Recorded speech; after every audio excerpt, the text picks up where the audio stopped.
العالمین والصلاة والسلام علی محمد وآلہ اجمعین ولعنۃ الدائمۃ علی اعداء محمد وآل محمد اما بعد وفقنا اللہ وإیاکم بالعلم والعمل الصالح انشاءاللہ تعالی۔ گفتگو ہماری مباحث کلی میں ہے، کلی اور جزئی میں گفتگو چل رہی تھی، اور مصنف نے دونوں کی تعریفیں یوں تھیں کہ کلی اور جزئی حقیقت میں دو مفہوم ہیں۔ مفہوم کا کیا مطلب ہے؟ معنی۔ مفہوم کا کیا مطلب ہے؟ جو انسان کے ذہن میں ہوتا ہے۔ مصنف نے کہا کہ جتنی کائنات میں موجود چیزیں ہیں، جب انسان ان کو محسوس کرتا ہے، چاہے وہ دیکھ کے محسوس کرے، سن کے محسوس کرے، کیونکہ جو عربی میں محسوس کا لفظ ہے وہ حواس خمسہ پانچوں کو کیا شامل ہے۔ محسوس کرنے کا یہ مطلب نہیں ہے کہ انسان کیا ہے وہ ہاتھ لگائے اور اسے ہاتھ اس کا جلے تو پھر محسوس کرے، نہیں، دیکھنے کو بھی محسوس کہیں گے، سننے کو بھی محسوس کہیں گے، چکھنے کو بھی محسوس کہیں گے، سونگھنے کو محسوس کہیں گے، اور لمس ٹچ کرنا اس کو کیا کہیں گے؟ محسوس کہیں گے۔ تو جب چیزوں کو انسان دیکھتا ہے، فرض کریں انسان نے ایک کتاب کو دیکھا، اس کے سامنے پڑی ہوئی ہے، فرض کریں میں نے موبائل کو دیکھا، تو اس موبائل کی جو تصویر ہے وہ میرے ذہن میں کیا ہے؟ محفوظ ہو جائے گی، یعنی اس کا علم آ جائے گا۔ جس طرح منطق کے شروع میں کہا کہ علم کیا ہوتا ہے؟ ایک تصویر کا نام ہے، صورت کا نام ہے، جو انسان کے ذہن میں ہوتی ہے۔ یہی جو انسان کے ذہن میں صورت ہے، اسے کیا کہتے ہیں؟ معنی کہتے ہیں، اسے کیا کہتے ہیں؟ مفہوم کہتے ہیں۔ اب یہ جو انسان کے ذہن میں مفہوم آیا ہے، اگر یہ فقط خارج میں اس کا ایک سے زیادہ مصداق نہ ہو، فقط ایک ہی اس کا مصداق بن سکتا ہو، تو اسے کیا کہیں گے؟ مفہوم جزئی کہیں گے۔ اس کی کیا مثال ہے کہ میں نے اپنے موبائل کو دیکھا تو میرے ذہن میں اس موبائل کی تصویر آ گئی۔ اب جو میرے ذہن میں اس موبائل کی تصویر ہے وہ فقط اسی موبائل کے اوپر سٹ کر سکتی ہے، وہ اسی موبائل کے اوپر فٹ بیٹھ سکتی ہے، وہ کسی اور موبائل کے اوپر فٹ نہیں بیٹھ سکتی۔ اسی وجہ سے یہاں پہ جب مثالیں تھیں جزئی کی، تو وہاں پہ کیا مثالوں میں لکھا؟ حاضل کتاب، حاضل قلم، حاضل وردہ، حاضہ کا لفظ کیا ساتھ رکھا۔ حاضہ کے لفظ ساتھ رکھنے کی کیا وجہ ہے؟ تاکہ یہ مشخص رہے کہ یہ جو تصویر اور مفہوم آپ کے ذہن میں بن رہا ہے یہ فقط اسی کتاب کا بن رہا ہے، کسی اور کتاب کا نہیں بن رہا۔ لہٰذا اسی وجہ سے اس مفہوم کو کیا کہتے ہیں؟ مفہوم جزئی کہتے ہیں۔ مفہوم جزئی کہ جس کا ایک سے زیادہ پہ فٹ بیٹھنا، ایک سے زیادہ پہ صدق کرنا، ایک سے زیادہ پہ تطبیق کرنا کیا ہو؟ محال ہو، یمتنع ممتنع ممنوع ہو، اور کلی اس کے الٹ ہو جائے گا۔ یعنی آپ کے ذہن میں ایک ایسا مفہوم کہ جو ایک سے زیادہ پہ صدق کر سکتا ہو، ایک سے زیادہ پہ صدق کرنا اس کا محال نہ ہو۔ وہ کب ہے؟ کہ جب آپ کے ذہن میں صورت اس کتاب کی نہیں ہے، آپ نے 4-5 کتابوں کو دیکھا، 4-5 کتابوں کو دیکھ کے آپ کے ذہن میں ایک کیا کتاب کی صورت آ گئی، ایک کتاب کا نقشہ آ گیا۔ اب وہ جو آپ کے ذہن میں ایک کتاب کا مفہوم ہے وہ دنیا کی ہر کتاب کے اوپر کیا فٹ بیٹھ سکتا ہے، جس کے 2 گتے ہوتے ہیں، درمیان میں ورقے ہوتے ہیں، چاہے وہ نیلی ہو، پیلی ہو، منطق کی کتاب ہو، جو بھی ہو، ہر کسی کے اوپر کتاب کا مفہوم آ سکتا ہے۔ جس طریقے سے آپ نے بہت سارے لوگوں کو دیکھا اور آپ نے کہا کہ یہ سب کے سب کیا ہیں؟ انسان ہیں، تو آپ کے ذہن میں ایک انسان کا مفہوم آ گیا۔ اب انسان کا مفہوم کیا ہے؟ کائنات میں ہر بندے کے اوپر کیا فٹ آ سکتا ہے۔ تو پس خلاصہ کلام کیا ہوا گزشتہ بحث کا کہ کلی اور جزئی 2 مفہوموں کے نام ہیں۔ 2 کیا ہیں؟ نہ ہی 2 لفظ ہیں یہ، اور نہ ہی کیا ہیں 2 خارج والی چیزیں ہیں، 2 مفہوموں کے نام ہیں۔ ایک مفہوم کی کیا خصوصیت ہے کہ وہ خارج میں ایک سے زیادہ پہ فٹ نہیں بیٹھ سکتی، جسے مفہوم جزئی کہتے ہیں، اور کلی والے مفہوم کی یہ خصوصیت ہے کہ وہ خارج میں کیا ہے؟ ایک سے زیادہ پہ بھی کیا فٹ بیٹھ سکتی ہے، ایک سے زیادہ پہ کیا صدق کر سکتی ہے۔ اچھا، یہاں تک بحث یہ کل کی بحث تھی۔ کل کی بحث میں پھر ایک سوال ہم نے اٹھایا تھا، سوال یہ اٹھایا تھا کہ یہاں پر جزئی کی مثال دی گئی ہے محمد، اور ہم نے اس کی وضاحت کی کہ یہاں پہ محمد سے کیا مراد ہے؟ کسی کا نام مراد ہے، علم مراد ہے۔ یعنی جزئی کی مثال محمد تب بنے گی کہ جب آپ اسے بطور علم کے لیں گے۔ علم کیا مطلب؟ فرض کریں ایک بندے نے اپنا نام اپنے بیٹے کا نام کیا رکھا؟ محمد رکھا۔ اب آپ نے جب اس کے لڑکے کو دیکھا تو آپ کے ذہن میں کیا اس کا مفہوم آ گیا، ٹھیک ہے؟ آپ نے محمد کو دیکھا، محمد کو دیکھنے سے آپ کے ذہن میں اس کی ایک صورت آ گئی، آپ کے ذہن میں کیا ہے؟ ایک مفہوم آ گیا۔ اب جو آپ کے ذہن میں محمد کی صورت ہے وہ فقط اسی محمد پہ کیا فٹ بیٹھے گی، وہ کسی اور محمد پہ فٹ نہیں بیٹھے گی۔ محمد کو دیکھنے سے جو آپ کے ذہن میں مفہوم آیا ہے محمد کا، جو آپ کے ذہن میں تصویر آئی ہے محمد کی، وہ فقط اسی محمد پہ فٹ بیٹھے گی۔ یہ کب ممکن ہے؟ کہ جب محمد کسی بندے کا نام ہو۔ لیکن اگر آپ کہیں کہ نہیں محمد کسی بندے کا نام نہیں ہے، محمد چونکہ اس میں مفعول کا صیغہ ہے اور اس کا ایک کلی مطلب ہے، وہ کلی مطلب کیا ہے کہ جس کی تعریف کی جاتی ہو، تو پھر یہ کیا ہو جائے گا، کلی ہو جائے گا، کیونکہ جس کی تعریف کی جاتی ہو وہ کیا ہے تقریباً ہر بندے پہ آ جاتا ہے، کیونکہ ہر بندے کی کبھی نہ کبھی کوئی تعریف تو ہوتی ہے، تو وہ کیا ہے ایک سے زیادہ پہ کیا فٹ آ سکتا ہے۔ لہٰذا یہاں پہ محمد کی جو مثال دی ہے اس سے مراد کیا ہے، ایک انسان، ایک بندہ ہے کہ جس کا نام رکھا گیا ہے، اس سے مراد کیا ہے، علم ہے۔ جب علم کے طور پہ لیں گے تو پھر یہ کیا بنے گا، جزئی بنے گا، لیکن اگر علم کے طور پہ نہیں لیں گے، اس میں مفعول کے طور پہ لیں گے تو پھر یہ جزئی نہیں بنے گا، پھر یہ کیا ہو جائے گا، کلی ہو جائے گا۔ یہاں تک یہ بھی بات کل کی تھی۔ پھر اس کے اوپر ایک ہم نے اعتراض کیا، ہم نے اعتراض یہ کیا کہ ٹھیک ہے آپ محمد کو علم کے طور پہ لے لیں تو پھر بھی یہ کیا ہے ایک سے زیادہ پہ صدق کر سکتا ہے۔ ہم نے کیا کہا، ہم نے کہا کہ اس میں کوئی پیچیدگی کی بات ہی نہیں ہے، دنیا میں بہت سارے لوگ ایسے ہیں کہ جن کا نام کیا ہے، محمد ہے، ٹھیک ہے، تو پھر آپ اگر لفظ محمد کو لے لیں تو لفظ محمد کیا ہے دنیا کے بہت زیادہ لوگوں پہ صدق کر سکتا ہے، تو آپ کیسے کہہ رہے ہیں کہ لفظ محمد جو ہے وہ فقط ایک ہی بندے کے اوپر کیا کرے گا، صدق کرے گا؟ نہیں حاضہ نہیں لگائی، اس طرح سے قلم تو پہ جو مثال دی ہے قلم، یہ حاضہ محمد کہتے ہیں نا پھر، ٹھیک ہے۔ لہٰذا ہم کیا کہہ رہے ہیں کہ جس طریقے سے آپ نے حاضل کتاب کہا، علیکم السلام ورحمۃ اللہ، ٹھیک ہے، سوال کو دوبارہ مزید واضح کرتے ہیں کہ آپ نے محمد میں حاضہ محمد نہیں کہا، آپ نے فقط محمد کہا، اور آپ نے کہا کہ محمد سے مراد کیا ہوگا، ہمارا علم مراد ہوگا، کسی بندے کا نام مراد ہوگا، تو پھر یہ کیا ہو جائے گا، جزئی ہو جائے گا۔ لیکن کتاب میں حاضہ کہا، قلم میں حاضہ کہا، وردہ میں حاضہ کہا، بغداد اور نجف میں بھی حاضہ نہیں کہا کیونکہ بغداد ایک ہی ہے، ٹھیک ہے۔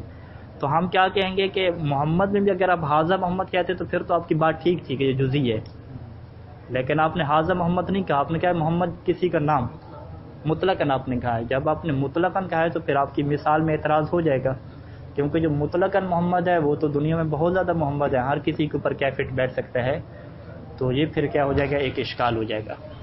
اچھا، اس کا جواب کیا دیا گیا ہے؟ اس کا جواب یہ ہے کہ اشکال کرنے والے نے کیا ہے، تھوڑی سی فنکاری کی ہے، تھوڑا سا مغالطہ دیا ہے۔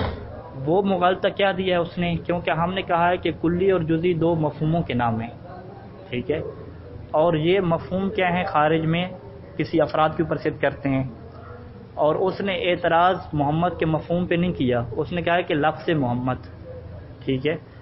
تو لہذا دو چیزیں ہیں، کلی اور جزئی ہم تقسیم کر رہے ہیں، لفظ کی تقسیم ہم نہیں کر رہے، ہم کس کی تقسیم کر رہے ہیں، معنی کی تقسیم کر رہے ہیں، مفہوم کی تقسیم کر رہے ہیں۔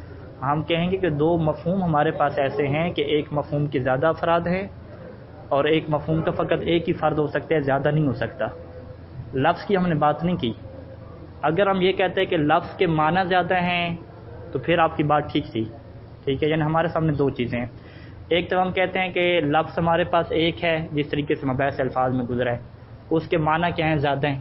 لفظ عین ہے، لفظ عین کے کیا معنی زیادہ ہے۔ اچھا، لفظ محمد ہے، لفظ محمد کیا بنے گا، مرتجل بنے گا، اگر آپ کے ذہن میں ہو تو لفظ مرتجل بھی کیا ہوتا ہے، مشترک ہوتا ہے حقیقت میں، یعنی اس کے بھی زیادہ معنی ہوتے ہیں، اور مرتجل میں بھی لفظ کو وضع کرتا ہے انسان اپنے بیٹے کے لیے۔ تو جو علم ہوتے ہیں یہ کیا ہوتے ہیں، مرتجل میں جاتے ہیں، اور مرتجل میں کیا ہوتا ہے، ایک لفظ کے زیادہ معنی ہوتے ہیں۔ تو اگر آپ کی کلی کی تعریف یہ ہو، یعنی جزئی اگر یہ تعریف ہو کہ ایک ایسا لفظ جس کا ایک ہی معنی ہو، پھر آپ کے اشکال وارد ہے کہ بھی لفظ محمد کے تو بہت زیادہ معنی ہیں، ہر بندہ لفظ محمد کو اپنے بیٹے کے لیے رکھ رہا ہے، اس کے بہت زیادہ معنی ہو جائیں گے۔ لیکن ہم نے لفظ اور معنی کی بات نہیں کی، ہم نے بات کس کی ہے، معنی کی بات کی ہے۔ ہم نے کہا ہے کہ جو محمد کو دیکھ کے، کسی بندے کو دیکھ کے جس کا نام محمد ہو، اس کو دیکھ کے جو اس کا مفہوم آپ کے ذہن میں آئے گا، تو وہ جو مفہوم ہے وہ اسی بندے پہ فٹ بیٹھے گا، وہ دوسرے بندے پہ فٹ نہیں بیٹھے گا، ٹھیک ہے۔ لہذا جزئی کیا تعریف ہم نے کی، جزئی ایک ایسا مفہوم ہے، تعریف میں اگر آپ کتاب میں دیکھیں، وَيَصِحُّ تَعْرِيفُهُ بِأَنَّهُ الْمَفْهُوم، ایک منٹ میں پوری بات کر لوں پھر آپ کے سوال کو لیتے ہیں، کہ جزئی ایک ایسا مفہوم ہے، مفہوم کیا مطلب، لفظ نہیں ہے، مفہوم ہے۔ اچھا، کون سا مفہوم، بالکل آپ پہلی لائن میں آ جائیں، یدرک الانسان یا یدرک الانسان مفہوم الموجودات التی یحس بها، یہ مفہوم کہاں سے آتا ہے، ان موجودات سے کہ جن موجودات کو انسان دیکھتا ہے۔ اس کا مطلب ہے کہ ایک بندے کو دیکھا جس کا نام محمد تھا، اس کو دیکھنے سے اس کا مفہوم ذہن میں آ گیا، اس کی تصویر ذہن میں آ گئی۔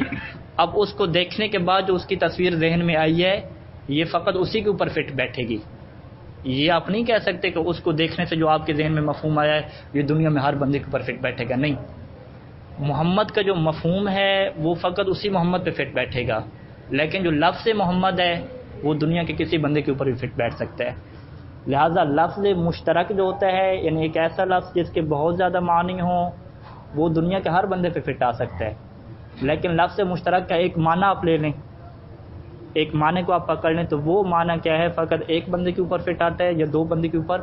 اس کے اندر یہ دو کیٹیگری ہو سکتی ہیں. ٹھیک ہے، لفظ محمد کیا ہے، مشترک ہے، یہ تو ایک سے زیادہ پہ فٹ کرنا ہے. لیکن لفظ محمد کا مفہوم، یہ مفہوم کیا ہے، جزئی ہے، یہ کیا ہے، کلی نہیں ہے. لہذا مشترک اور چیز ہے اور کلی ہونا اور چیز ہے. مشترک جزئی بھی ہو سکتا ہے. ہاں جی، کوئی کہتا ہے کہ میرے پاس محمد آیا تھا، مخاطب والا یہ سمجھے گا اس کے پاس دو تین مثلا اس کے ذہن میں تصور ہے وہ محمد وہ بھی ہاں، مخاطب والا یہ یعنی مخاطب کے ذہن میں جو محمد کا مفہوم ہے وہ وہی سمجھے گا. فرض کریں محمد کیا ہے، دو بندوں کے نام ہے، ایک بصرے والا محمد ہے، ایک کیا ہے، نجف والا محمد ہے. اس نے کیا کہ ہمارے پاس محمد آیا، تو بصرے والا کیا سمجھے گا کہ ہمارے علاقے والا محمد آیا ہوگا. تو وہ اس کے پاس دونوں مفہوم آتا ہے، دو اکٹھے تو نہیں آئیں گے نا. اب وہ مشوش ہو گیا نا. ہاں، مشوش ہو گیا، اس کا مطلب ہے کوئی مفہوم ہی پیدا نہیں ہوا نا اس کے ذہن میں. وہ محمد ہے وہ، ہاں، کوئی مفہوم ہی پیدا نہیں ہوا. لیکن اس کے ذہن میں ہے کہ یقیناً ایک ہی محمد آیا ہے، کیونکہ وہ کہہ رہا ہے کہ میرے پاس محمد آیا ہے، یقیناً ایک ہی محمد آیا ہے. یعنی محمد ایک سے زیادہ پہ فٹ نہیں بیٹھ رہا، یا ہمارے علاقے والا محمد آیا ہے یا اس کے علاقے والا محمد آیا ہے. یعنی ایک ہی بندہ کہے کہ میرے پاس محمد آیا ہے، آپ کھانا لے کر آ جائیں. ٹھیک ہے، وہ کیا ہے، ایک بندے کا کھانا لے کر آتا ہے، وہ کہتا ہے کمال کرتے ہیں ہمارے پاس 4 محمد آئے ہوئے ہیں. ٹھیک ہے، ایک بصرہ کا، ایک نجف کا، کربلا کا. تو وہ کیا کہے گا کہ بھئی آپ نے کہا تھا محمد آیا، اور محمد کیا ہے، جزئی ہے، وہ تو ایک بندے کے اوپر دلالت کرتا ہے، ایک سے زیادہ پہ دلالت تو نہیں کرتا. وہ آگے سے کیا اعتراض کرے کہ نہیں جی محمد تو لفظ کیا ہے، اس کے بہت زیادہ معنی ہے. تو اس کا مطلب ہے کہ لفظ مشترک اور جو لفظ کلی ہے دونوں میں کیا فرق ہے. اس فرق کو بعد میں بیان کریں گے کہ مشترک کی کیا ہیں 2 قسمیں ہیں. ایک کو کہتے ہیں مشترک لفظی، جو پیچھے کیا ہے گزر گیا، اور ایک کیا ہوتا ہے مشترک کے معنوی.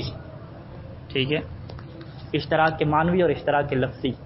اشتراک کے معنوی کیا ہوتا ہے، کلی ہوتا ہے، اور مشترک کے لفظی کیا ہوتا ہے، جو پیچھے الفاظ میں ہم نے بات کی ہے. ایک لفظ کے بہت زیادہ معنی ہو گئے ہیں تو اسے کیا کہتے ہیں، لفظ مشترک کہتے ہیں. اور لفظ مشترک کیا منقول کی صورت میں ہو سکتا ہے، مرتجل کی صورت میں ہو سکتا ہے، حقیقت و مجاز کی صورت میں ہو سکتا ہے، ایک سے زیادہ معنی ہونے پیچھے جو بیان کی ہے. لیکن اشتراک کے معنوی کا کیا مطلب ہے کہ معنی ایک ہے، معنی زیادہ نہیں ہے، لیکن اس معنی کے جو افراد ہیں نیچے وہ بہت زیادہ ہیں. مثلا جو لفظ انسان ہے یہ مشترک کے لفظی ہے یا مشترک کے معنوی ہے. آپ کہیں گے نہیں، لفظ انسان کا تو ایک ہی معنی ہے. جب ایک معنی ہے تو مشترک کے لفظی نہیں کہہ سکتے. جبکہ لفظ عین لے لیں، لفظ محمد لے لیں، لفظ علی لے لیں، یہ سارے کے سارے ہیں، ایسے آپ مشترک کہہ سکتے ہیں ایک طرح سے. لفظ عین اور لفظ انسان، ہم 2 مثالیں رکھتے ہیں. لفظ عین، عین کا مطلب کیا ہے، آنکھ ہے. عین کا مطلب کیا ہے، چشمہ ہے. عین کا کیا مطلب ہے، جاسوس ہے. ایک لفظ لیا، اس کے بہت زیادہ معنی لے رہے ہیں. ایک لفظ کے اگر بہت زیادہ معنی بنے تو اسے مشترک کے لفظی کہتے ہیں. لیکن ایک لفظ کا معنی ایک ہی بنے، لفظ انسان معنی اس کے ایک ہی ہے، لیکن اس معنی کے افراد زیادہ بن جائیں تو اسے کیا کہتے ہیں، کلی کہتے ہیں. اسی کلی کا دوسرا نام کیا ہے، مشترک کے معنوی ہے. ٹھیک ہے، پس مشترک کے معنوی اور کلی دونوں ایک چیزیں ہیں، لیکن مشترک کے لفظی اور کلی یہ دونوں چیزیں ایک نہیں ہیں، یہ کیا ہیں، الگ الگ ہیں. واضح انشاءاللہ. بس ایک دفعہ پھر دہرا دیتے ہیں. اشکال کرنے والے نے یہ کہا کہ محمد اگرچہ کسی بندے کا نام ہی کیوں نہ ہو پھر بھی کیا ہے، محمد بہت زیادہ بندوں پہ صدق کر سکتا ہے. ہم کیا جواب دیں گے کہ لفظ محمد بہت زیادہ بندوں پہ صدق کر سکتا ہے، کیونکہ لفظ محمد کیا ہے، مشترک ہے، اس کے بہت زیادہ معنی ہو سکتے ہیں. ہماری بات اس میں نہیں ہے، ہم کہہ رہے ہیں کہ لفظ محمد کا جو معنی ہے، آیا اس معنی کے افراد زیادہ ہیں یا افراد ایک ہیں. تو لفظ محمد کا جب بھی آپ معنی لیں گے تو اس کا ایک ہی فرد ہوگا، ایک فرد سے زیادہ نہیں ہوگا. چاہے وہ بصرہ والا محمد ہو، نجف والا ہو، آپ کا بیٹا ہو، میرا بیٹا ہو. جب آپ اس کا معنی اور مفہوم لیں گے تو معنی اور مفہوم کا بطور علم کیا آپ لیں گے. بطور علم کیا مطلب کہ آپ اس بندے کو دیکھیں گے یا اس بندے کے بارے میں سنیں گے یا کوئی آپ کو بتائے گا اس کی ہسٹری، پڑھیں گے، سنیں گے، دیکھیں گے، تو وہ ایک ہی محمد، اس کا معنی ایک ہی پیدا ہوگا، ایک سے زیادہ پیدا نہیں ہوگا. لہذا لفظ محمد کے معنی کا زیادہ ہونا اور اس کا جزئی ہونا اس میں کیا ہے کوئی مشکل نہیں ہے. معنی اس کے زیادہ ہیں لیکن معنی کے زیادہ ہونے سے کلی نہیں بنتا. کلی چیز کیسے بنتی ہے؟ جب معنی کے افراد زیادہ ہوں. ٹھیک ہے، لہذا اسی وجہ سے شروع میں کہا کہ لفظ کلی اور جزئی خود معنی کی آگے تقسیم ہے. ایک معنی اور مفہوم اگر اس کے افراد ایک سے زیادہ ہو سکتے ہیں تو اسے کلی کہیں گے. یہ نہیں کہا کہ لفظ کلی کی کیا تعریف ہے کہ ایک لفظ کے معنی زیادہ ہوتے ہیں. نہیں، معنی زیادہ سے کوئی غرض نہیں ہے. ہو سکتا ہے لفظ کے معنی زیادہ ہوں، ہو سکتا ہے لفظ کا معنی ایک ہو. پھر جو زیادہ معنی ہیں ان میں سے ہر ایک معنی کے اوپر آپ ہاتھ رکھیں. ٹھیک ہے، اس کے معنی زیادہ ہیں لیکن ہر معنی کے افراد خارج میں کتنے ہیں؟ اگر وہ کہ نہیں اس معنی کے خارج میں ایک ہی فرد آ سکتا ہے، ایک ہی فرد آ سکتا ہے تو باوجود اس کے کہ لفظ مشترک ہے اس کے معنی زیادہ ہیں، لیکن کیونکہ ہر معنی کے ایک ہی فرد آ سکتا ہے تو وہ معنی کیا بن جائے گا؟ جزئی بن جائے گا. اور فرض کریں آپ کہیں کہ اس لفظ کا ایک ہی معنی ہے، لفظ انسان اس کا ایک ہی معنی ہے، ایک سے زیادہ معنی نہیں ہے، تو لفظ کیا ہو گیا؟ مشترک نہیں بنا. لفظ کیا بنا؟ مختص بنا کہ اس کا ایک ہی معنی ہے. لفظ مختص بنا، ایک ہی معنی ہے، لیکن اس کے باوجود جو اس کا معنی ہے اس کے افراد کیا ہیں؟ زیادہ ہیں. ٹھیک ہے، تو لفظ مختص کلی ہو سکتا ہے اور جو لفظ مشترک ہے وہ کیا ہو سکتا ہے؟ جزئی ہو سکتا ہے. کیونکہ دونوں باتوں میں کیا ہے؟ زمین آسمان کا فرق ہے. کلی اور جزئی کی تقسیم خود معنی کی تقسیم ہے، مفہوم کی تقسیم ہے، لیکن جو لفظ کے معنی کا زیادہ ہونا وہ کس کی تقسیم ہے؟ لفظ کی تقسیم ہے. اور ہماری بحث ابھی کس میں ہے؟ کلی اور جزئی کی بحث مفہوم کی تقسیم میں ہے، نہ کہ لفظ کے معنی کی تقسیم میں ہے. اور اشکال کرنے والا ہمیں کہاں پہ لے کر جا رہا ہے؟ لفظ کے معنی میں جا کے اشکال کر رہا ہے. وہ یہ اشکال کر رہا ہے کہ لفظ محمد دنیا کے بہت زیادہ بندوں پہ صدق کرتا ہے. ہم کہیں گے کہ آپ لفظ اور مفہوم میں ڈال کے ہمیں مغالطہ دے رہے ہیں. اگر آپ یہ اشکال کرتے کہ مفہوم محمد دنیا کے زیادہ بندوں پہ فٹ بیٹھتا ہے اور مفہوم محمد کو آپ بطور علم کے لے رہے ہیں تو پھر آپ کی بات غلط تھی. کیونکہ مفہوم محمد کو جب آپ علم کے طور پہ لیتے ہیں تو مفہوم جب علم ہوتا ہے تو وہ ایک ہی بندے کا نام ہوتا ہے. ایک ہی بندے کو آپ دیکھتے ہیں، سنتے ہیں، اس کا کنسیپٹ آپ کے ذہن میں آتا ہے، اس کا معنی آپ کے ذہن میں آتا ہے، اس کا مفہوم آپ کے ذہن میں آتا ہے، وہ تو ایک ہی بندے کے اوپر فٹ بیٹھے گا.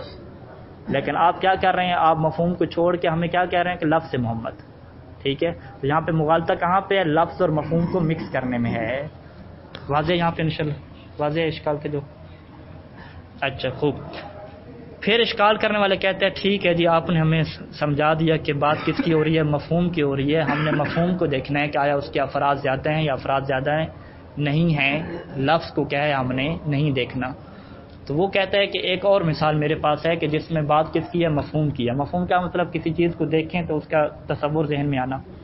تو آپ نے کہا کہ کسی بندے کو آپ دیکھیں گے تو اس بندے کی جو شکل و صورت آپ کے ذہن میں آئے گی، یا کسی بندے کے بارے میں آپ سنیں گے، محسوس کرنا ہے کسی بھی طریقے سے، تو وہ جو اس کے آپ کے ذہن میں جو مفہوم آ رہا ہے اس بندے کا وہ ایک ہی بندہ ہوگا. مفہوم ایک ہی بندے کے اوپر فٹ بیٹھے گا، ایک سے زیادہ پہ فٹ نہیں بیٹھے گا. وہ کہتا ہے کہ اسی طریقے کی میں آپ کو مثال دیتا ہوں کہ جب آپ دور سے کوئی چیز دیکھیں، ٹھیک ہے، دور سے کوئی چیز دیکھی آپ نے کالے پیلے رنگ کی آ رہی ہے، تو آپ نے کہا ہے کہ یہ دور سے چیز آ رہی ہے یا تو یہ جناب علی گدھا ہے یا کیا ہے یہ گھوڑا ہے، ہو سکتا ہے موٹر سائیکل ہو. ٹھیک ہے، اب آپ نے دور والی چیز کو دیکھا اور آپ کے ذہن میں کیا ہے؟ اس کا ایک مفہوم آ گیا. اس کو کیا کہتے ہیں عربی میں؟ شبہ کہتے ہیں. شبہ کیا مطلب؟ کوئی دھندلی چیز. دور سے چیز کو دیکھا آپ کے ذہن میں اس کا مفہوم آ گیا، لیکن یہ جو آپ کے ذہن میں مفہوم آیا ہے یہ فقط اسی چیز پہ فٹ نہیں بیٹھ رہا، اس کی زیادہ افراد ہیں. کیوں؟ کیونکہ آپ کہہ رہے ہیں یا تو یہ گدھا ہوگا یا تو یہ گھوڑا ہوگا یا یہ موٹر سائیکل ہوگی. اس کے مطلب ہے کہ مفہوم آپ نے دیکھا، آپ کے ذہن میں آیا اور وہ ہے بھی مفہوم ایک، لیکن اس کے افراد کیا بن رہے ہیں؟ زیادہ بن رہے ہیں. تو آپ نے کیا کہا کہ مفہوم جزئی کسے کہتے ہیں؟ مفہوم جزئی کیا مطلب؟ ایک مفہوم، اس کے کیا ہے؟ فقط ایک فرد ہوتا ہے. جبکہ وہ بندہ کیا کہہ رہا ہے کہ میں مفہوم کو دیکھ رہا ہوں، اس کے ایک سے زیادہ فرد بن سکتے ہیں. ٹھیک ہے، یہ اس کا اعتراض ہو گیا. اعتراض کیا اس نے کیا کہ آپ نے پہلے میں نے اعتراض کیا محمد والا، آپ نے کہا نہیں آپ لفظ کی بات کر رہے ہیں، لفظ کے معنی تو زیادہ ہو سکتے ہیں، جبکہ ہم کس کی بات کر رہے ہیں کہ ایک معنی آپ لیں اس کے آپ افراد بنیں. وہ کہتا ہے چلیں میں آپ کو معنی کی مثال دیتا ہوں.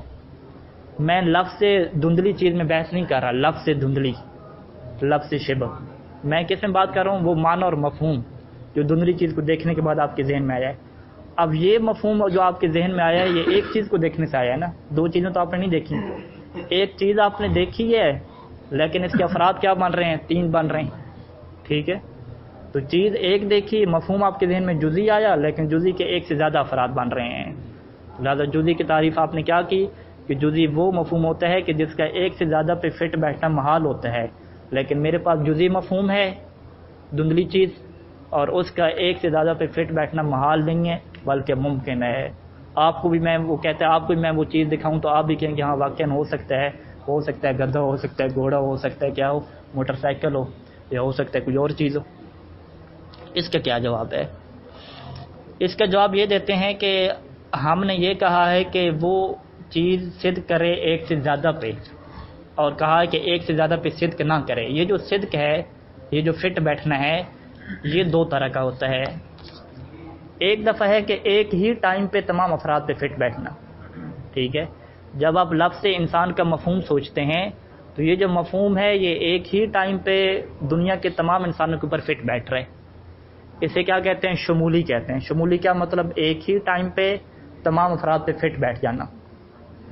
اچھا، ہماری صدق سے کیا مراد ہے؟ صدق کی شمولی مراد ہے کہ ایک ہی ٹائم کے اندر اس کے زیادہ افراد ہوں تو اسے کلی کہیں گے. ایک ہی ٹائم کے اندر اگر اس کا ایک فرد بن رہا ہے تو اسے کیا کہیں گے؟ جزئی کہیں گے. اب ہم آپ کو یہ کہتے ہیں کہ یہ جو چیز آپ نے دیکھی ہے، اس کا مفہوم آپ کے ذہن میں آیا ہے، ایک دھندلی چیز، یہ ایک ہی ٹائم پہ گھوڑا، خچر اور موٹر سائیکل تینوں پہ فٹ بیٹھ رہی ہے. کہتے نہیں، ایک ٹائم پہ تو فٹ نہیں بیٹھ رہی، کیونکہ ممکن ہے کہ وہ حقیقت میں گھوڑا ہو، گدھا نہ ہو، یا گدھا ہو موٹر سائیکل نہ ہو. اگر ایک ٹائم پہ دیکھنا ہے تو ایک ٹائم پہ ایک ہی چیز ہوگی، 2-3 چیزیں نہیں ہوگی. ہم نے کہا ہاں، اب آپ کو واضح ہوا کہ ہماری جو کلی میں بات کر رہے ہیں کہ لا یمتنع صدقہ، اس کا کیا مطلب ہے کہ ایک ہی ٹائم پہ صدق کرنا. جزئی اس مفہوم کو کہتے ہیں کہ ایک ہی ٹائم پہ وہ ایک پہ صدق کر سکتی ہے، ایک سے زیادہ پہ صدق نہیں کر سکتی. تو جب آپ اس دھندلی چیز کو دیکھ رہے ہیں تو وہ ایک ٹائم پہ ایک پہ صدق کرے گی، ایک سے زیادہ پہ صدق نہیں کرے گی. کیونکہ صدق سے ہماری مراد صدق کی شمولی ہے، صدق کے بدلی نہیں ہے. صدق کے بدلی کیا مطلب ہے؟ بدل کے ایک ٹائم پہ آپ کریں اس پہ صدق کرے گی، پھر اس کو اٹھائیں دوسرا احتمال لیں دوسرے پہ صدق کرے گی.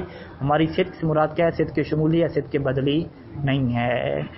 بس اس اعتراض کی بنیاد پہ جو تعریف کے اندر یمتنع صدقہ ہے، اس کی ایک قید لگانی چاہیے تھی کہ المفہوم الذی یمتنع صدقہ علی اکثر من واحد فی وقت واحد کی قید لگائیں، فی وقت واحد لکھیں، یا یمتنع صدقہ کے بعد لکھیں کہ کون سا صدقہ شمولی، کہ جس کا صدق کی شمولی کیا ہو؟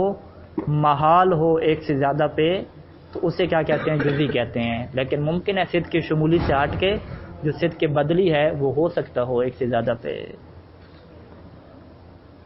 ٹھیک ہے، لہٰذا یہاں سے کیا پتہ چلتا ہے کہ تعریف کے اندر جو کلمہ صدق تھا اس کو انہوں نے بیان نہیں کیا، وقت واحد کی قید بیان نہیں کی، تو اگلے بندے نے کیا کیا؟ اعتراض کر ڈالا.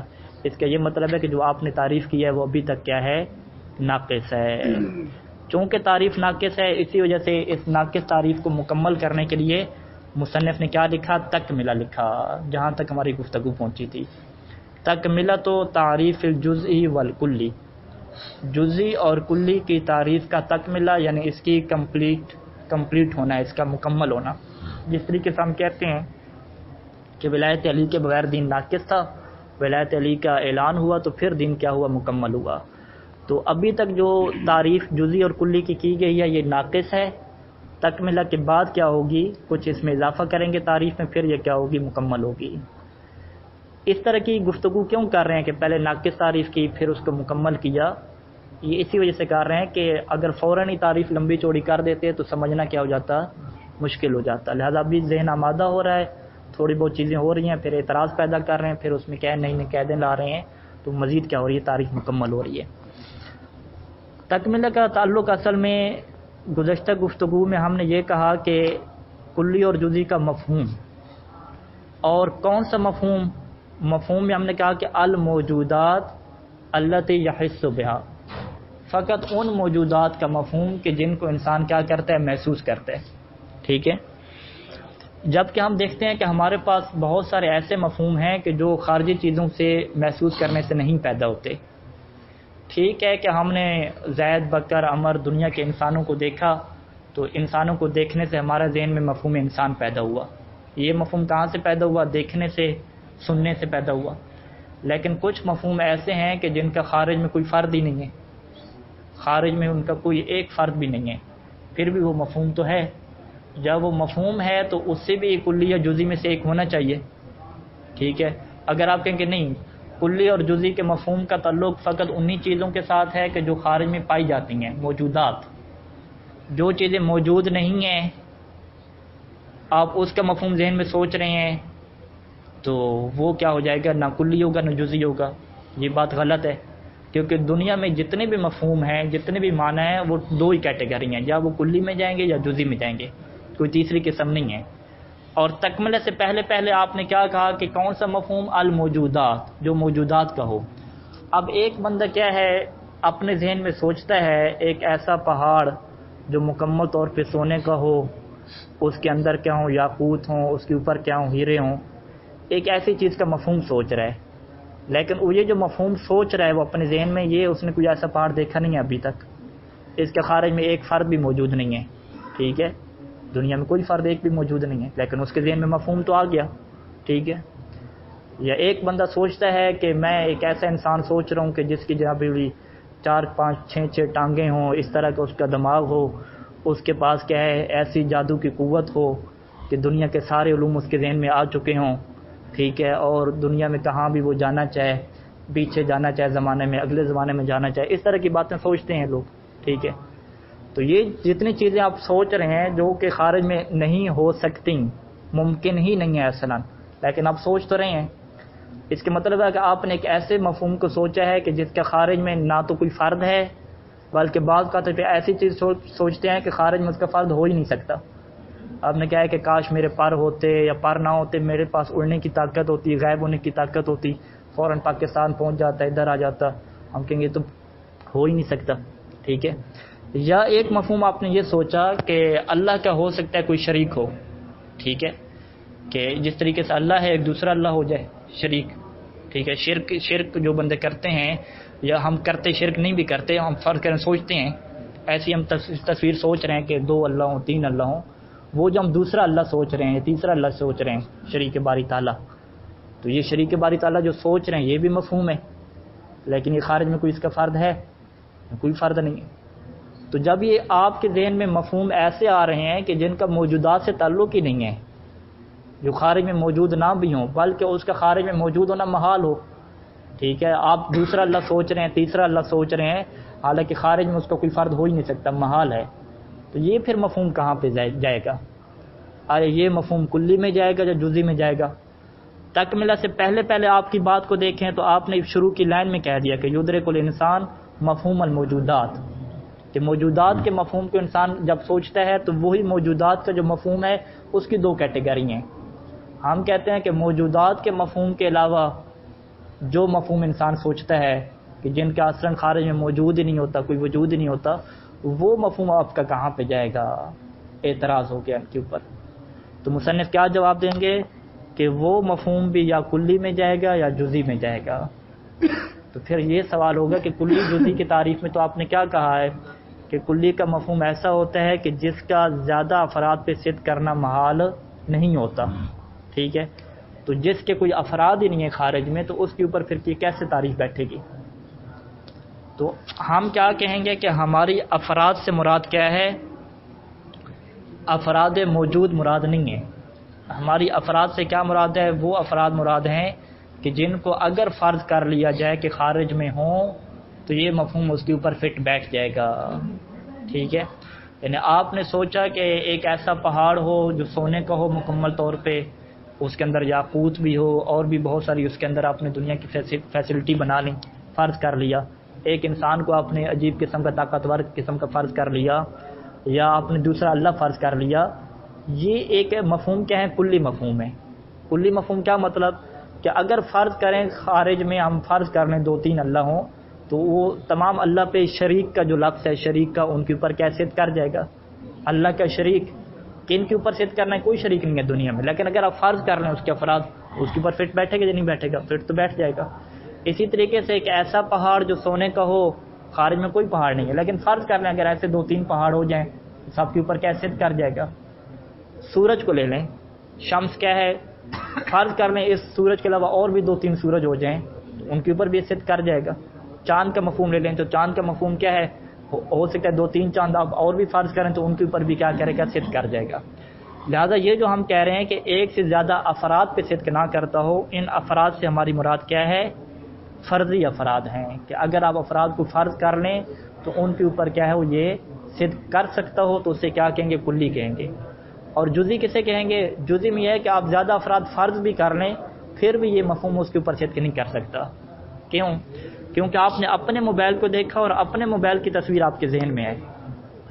آپ فرض بھی کر لیں کہ اس طرح کے بہت سارے موبائل ہیں، ٹھیک ہے، بالکل میری طرح کے بہت زیادہ موبائل ہیں جو کہ ممکن ہے خارج میں ہوتے بھی ہیں، پھر بھی کیا ہے یہ جو میرے موبائل کی تصویر ہے یہ اس موبائل کے اوپر فٹ نہیں بیٹھے گی، کیونکہ یہ مفہوم کیا جزئی ہے.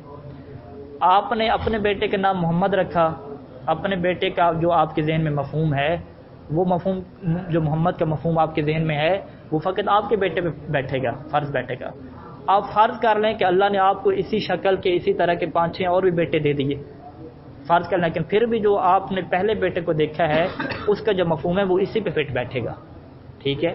لہذا تعریف کے اندر ولو بالفرض کی قید لگا کے ہم کیا کریں گے؟ موجودات سے ہٹ کے جو دیگر چیزیں ہیں ان کو بھی کیا کر لیں گے؟ شامل کر لیں گے. لہذا یہ کیا ہو جائے گا؟ کلی جزئی کی تعریف کا کیا ہو جائے گا؟ تکملہ ہو جائے گا، مکمل ہونا ہو جائے گا. ہاں یوں آپ کر دیں، تعریف کریں گے ولو بالفرض کی آخر میں کیا قید لگا دیں کہ کلی کی کیا تعریف ہو جائے گی؟ کلی ایک ایسا مفہوم ہے کہ الذی لا یمتنع صدقہ علی اکثر من واحد ولو بالفرض. اور جزئی میں ایسا آپ کر دیں، جزئی ایک ایسا مفہوم ہے کہ یمتنع صدقہ علی اکثر من واحد ولو بالفرض. ولو بالفرض کی قید کیوں لگا رہے ہیں؟ تاکہ موجودات کے مفہوم بھی اس کے اندر آ جائیں اور موجودات سے ہٹ کے جو انسان خیالوں میں سوچتا رہتا ہے وہ بھی اس کے اندر آ جائیں، اور دنیا کا کوئی ایسا مفہوم نہ بچے کہ جو کلی اور جزئی سے خالی ہو. بس کیا نتیجہ نکلے گا تکملہ کے بعد؟ کہ دنیا کا کوئی بھی آپ مفہوم اور معنی لے لیں اس کی 2 ہی کیٹیگری بنے گی، یا وہ کلی میں جائے گا یا وہ جزئی میں جائے گا. یا اس مفہوم کے زیادہ افراد فرض کرنا ممکن ہوگا یا اس مفہوم کے زیادہ افراد فرض کرنا ممکن نہیں ہوگا. اب تعریف کیا ہو جائے گی؟ یہ تعریف نہیں ہوگی کہ جس کے زیادہ افراد ہوں وہ کلی ہے، نہیں، جس کے زیادہ افراد فرض کر سکتے ہوں وہ کلی ہے. جزئی کیا ہے کہ جس کے زیادہ افراد نہ ہوں، نہیں، جس کے زیادہ افراد فرض ہی نہ کر سکتے ہوں، فرض کر بھی لیں تو پھر بھی کیا ہے وہ جزئی کے مفہوم ان کی پرفیکٹ بھی نہیں آ سکتا. واضح انشاءاللہ، تطبیق میں آ جائیں تو مزید واضح ہوگا. یہ کہاں پہ تکملہ پہ بات پہنچی تھی؟ پہلے والی ہوگی تھی بحث ساری یا رہتی تھی؟ مثالیں چلیں، مثالیں کلی کی جو مثالیں ہیں، انسان کا مفہوم لے لیں، مثل مفہوم انسان. حیوان کا مفہوم لے لیں، معدن کا، ابیض کا، تفاح کا. اب ان مثالوں میں آپ غور کریں تو یہ ساری کی ساری مثالیں کس کی ہیں؟ موجودات کی ہیں. انسان بھی موجود ہے، حیوان بھی، ابیض ٹھیک ہے سفید چیز وہ بھی موجود ہے، تفاح پھل جو ہے وہ بھی موجود ہے، سیب، حجر پتھر بھی موجود ہے، عالم جاہل یہ دونوں موجود ہیں، جالس فدار گھر میں بیٹھنے والا، معترف بذنبہ اپنے گناہ کا اعتراف کرنے والا. یہ سارے کے سارے ایک ایسے مفہوم ہیں کہ جو موجودات کے ہیں. اچھا، تکملہ تو تعریف الجزئی والکلی، جزئی اور کلی کے تعریف کی کمپلیٹیشن آپ کہہ دیں یا مکمل ہونا کہہ دیں. اس کا مطلب ہے کہ تکملہ سے پہلے کلی جزئی کی تعریف مکمل نہیں ہے. لا یجب ان تکون افراد الکلی موجودۃ فعلا، لا یجب ضروری نہیں ہے کہ ان تکون افراد الکلی کے کلی کے افراد موجودۃ فعلا پریکٹیکل خارج میں موجود ہونے چاہیے.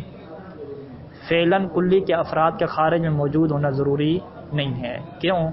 کیونکہ فقط یتصور العقل، کیونکہ کبھی عقل تصور کر لیتی ہے، سوچ لیتی ہے، مفہوماً کلیاً ایک کلی مفہوم کو سوچ لیتی ہے، صالحاً جو اس بات کی صلاحیت رکھتا ہے کہ للانطباق کہ وہ انطباق ہو سکتا ہے، فٹ بیٹھ سکتا ہے، صدق کر سکتا ہے، علی اکثر من واحد، ایک ایسے مفہوم کو سوچا کہ جو ایک سے زیادہ پہ فٹ بیٹھ سکتا ہے، من دون ان ینتزعہ، بغیر اس کے کہ ان ینتزعہ کہ اس نے اس مفہوم کو نکالا ہو. کہاں سے نکالا ہو؟ من جزیات، ان جزیات سے نکالا ہو کہ موجودۃ بالفعل، کہ جو پریکٹیکل خارج میں کیا ہوں موجود ہوں. ٹھیک ہے، پیچھے تعریف میں ایک بات کی تھی، ثم ان الانسان اذا رأى جزیات متعددہ، کہ جب انسان بہت ساری جزئی چیزوں کو دیکھتا ہے، ٹھیک ہے، ان بہت سارے افراد کو دیکھتا ہے خارج میں، بعض کو بعض کے اوپر قیاس کرتا ہے جو تشترک فی صفۃ واحدۃ، کہ جو ایک صفت میں مشترک ہیں، تو انتزع منہا، ان خارج والی تصویروں کو دیکھ کے، خارج میں افراد کو دیکھ کے وہاں سے کیا نکالتا ہے؟ صورت مفہوم، ایک ایسے مفہوم کی شکل نکالتا ہے کہ جو کیا ہوتی ہے؟ عمومی ہوتی ہے۔ اس میں ہم نے کیا کہا تھا کہ انسان، اس بندے نے دیکھا، زید کو دیکھا، بکر کو دیکھا، عمر کو دیکھا، علی کو دیکھا، محمد کو دیکھا، تمام افراد کو دیکھ کے پھر سب کا ایک مفہوم نکالا کہ سب کے سب کیا ہیں؟ یہ انسان ہے۔ یہ جو اس نے انسان کا مفہوم سوچا ہے، یہ کب سوچا ہے؟ جزیات کو دیکھ کے، خارج میں افراد کو دیکھ کے پھر اس نے سوچا ہے۔ لیکن ابھی تکملہ میں کیا بات کر رہے ہیں کہ من دون ان ينتزع، کہ انسان یہ جو کلی مفہوم سوچ رہا ہے، یہ ایسا نہیں ہے کہ خارج میں جو چیزیں موجود تھیں ان کو دیکھا اور ان کو دیکھنے کے بعد اس نے مفہوم نکالا، نہیں۔ اس نے کہا کہ یہ جو کیا نام ہے، یہ جو پہاڑ ہے کس کا؟ سونے کا۔ ایسا نہیں ہے کہ اس نے خارج میں سونے کے 2-3 پہاڑ دیکھے ہوں پھر کہا کہ سونے کا پہاڑ، نہیں، اس نے کچھ خارج میں کچھ نہیں دیکھا، اس نے ایسی ذہن میں سوچ لیا کہ ایک سونے کا پہاڑ ہو سکتا ہے، ایک کیا یاقوت کا پہاڑ ہو سکتا ہے۔ اس سے کیا کہتے ہیں کہ یہ مفہوم اس نے پریکٹیکل چیزوں کو دیکھ کے نہیں نکالا، بلکہ خود ہی بخود کیا ہے اس نے ایجاد کیا ہے۔ واضح یہ بات کہ ایک ایسا مفہوم اس نے سوچ لیا ہے من دون، بغیر اس کے کہ ینتزع ہو، کہ اس نے اس مفہوم کو نکالا ہو، ینتزع ہو یعنی اس مفہوم کلی کو، اس مفہوم کلی کو اس نے انتزاع کیا ہو یعنی نکالا ہو۔ کہاں سے نکالا ہو؟ من جزیات، ان جزیات سے کہ موجودۃ بالفعل، جو خارج میں موجود ہوں، جو پریکٹیکل موجود ہوں، ان چیزوں کو دیکھ کے اس نے مفہوم نہیں نکالا۔ وَإِنَّمَا يَفْرُضُ لَهُ جزیات، بلکہ وہ انسان کیا کرتا ہے؟ یفرض لہو، اس مفہوم کے لیے کیا فرض کرتا ہے؟ جزیات۔ جزیات کیا مطلب؟ خارج میں افراد۔ اس مفہوم کے لیے خارج میں افراد فرض کرتا ہے کہ یصح الصدق علیہا، کہ اس مفہوم کا ان جزیات پہ یعنی ان افراد پہ صدق کرنا کیا ہوتا ہے؟ صحیح ہوتا ہے، ممکن ہوتا ہے۔ ایک بات ہوگی، بل قد یمتنع وجود حتی فرد واحد لہو، بلکہ بعض کا تو وہ ایک ایسا مفہوم سوچ لیتا ہے کہ یمتنع وجود، کہ اس مفہوم کے لیے موجود ہونا، حتی فرد واحد، ایک فرد کا بھی خارج میں موجود ہونا، لہو اس مفہوم کے لیے یہ کیا ہوتا ہے؟ یمتنع، ممنوع ہوتا ہے، محال ہوتا ہے۔ اس نے مفہوم سوچ لیا ایک اور اللہ کا شریک کا، اس نے مفہوم سوچ لیا اللہ کا شریک کا، یہ جو اس نے مفہوم سوچا ہے اس کا ایک بھی فرد کے خارج میں ہونا کیا ہے؟ محال ہے۔ حتی یمتنع وجود ہو حتی فرد واحد لہو، ایک فرد بھی لہو اس مفہوم کے لیے محال ہوتا ہے اس کے وجود کو فرض کرنا، لیکن اس کے باوجود بھی یہ مفہوم کیا رہے گا؟ کلی رہے گا۔ مثل و مفہوم شریک الباری، اس نے کیا ہے یہ سوچا شریک، اس نے کیا ہے کہ اللہ کا شریک، اللہ کا شریک کا مفہوم اس کے ذہن میں آ گیا۔ اب یہ جو اس کے ذہن میں مفہوم آیا مشرک نہیں ہو گیا، ٹھیک ہے، کیونکہ اس نے مانا تو نہیں ہے نا شریک، اس نے فقط ایک مفہوم ذہن میں سوچا ہے۔ یہ جو شریک اس نے مفہوم سوچا ہے، کیا اس کا کوئی خارج میں فرد ہے؟ کیا کوئی خارج میں اللہ کا شریک ہے؟ نہیں، نہ فقط نہیں ہے بلکہ اس کا فرد کا ہونا کیا ہے؟ محال ہے، ایک فرد بھی اس کا کیا نہیں ہو سکتا۔ اسی طریقے سے مفہوم اجتماع نقیضین، اس نے اجتماع نقیضین کا مفہوم سوچا کہ نقیضین یعنی دن اور رات کا جمع ہونا کیا ہے؟ محال ہے۔ تو کیا خارج میں کوئی ایک فرد ہے کہ جہاں پہ دن اور رات جمع ہوئے ہوں، یا انسان اور لا انسان جمع ہوئے ہوں، یا سورج کا ہونا اور نہ ہونا جمع ہونے؟ کوئی فرد اس کا نہیں خارج میں، بلکہ محال ہے۔ ولا یضر ذالک، ذالک کیا مطلب؟ اس کا خارج میں ایک فرد کا بھی نہ ہونا یہ ضرر نہیں دے گا، فی کلیت ہی، اس مفہوم کی کلیت کو نقصان نہیں پہنچائے گا۔ جی مفہوم کلی رہے گا، مفہوم کلی رہے گا لیکن ایک فرد بھی خارج میں نہیں ہے۔ پھر اس کا مطلب ہے کہ پھر افراد کون سے ہونے چاہیے؟ جو آپ افراد کی بات کر رہے ہیں اس کا پھر کیا دیں گے؟ جواب دیں گے۔ وقد لا یوجد لہو، اور بعض کا کیا ہوتا ہے؟ لا یوجد لہو، اس مفہوم کلی کے لیے موجود نہیں ہوتا الا فرد واحد، خارج میں فقط ایک فرد موجود ہے۔ وہ یمتنع وجود غیر ہی، اور اس فرد کے علاوہ جو غیر کا وجود ہے، اس فرد کے علاوہ دوسرے فرد کا وجود کیا ہوتا ہے؟ محال ہوتا ہے۔ جیسے کہ مفہوم واجب الوجود، ایک وجود کائنات میں ایسا ہے کہ جس کو کسی نے پیدا نہیں کیا، ایک وجود ایسا ہے کائنات میں، اب دوسرا وجود ایسا نہیں ہو سکتا۔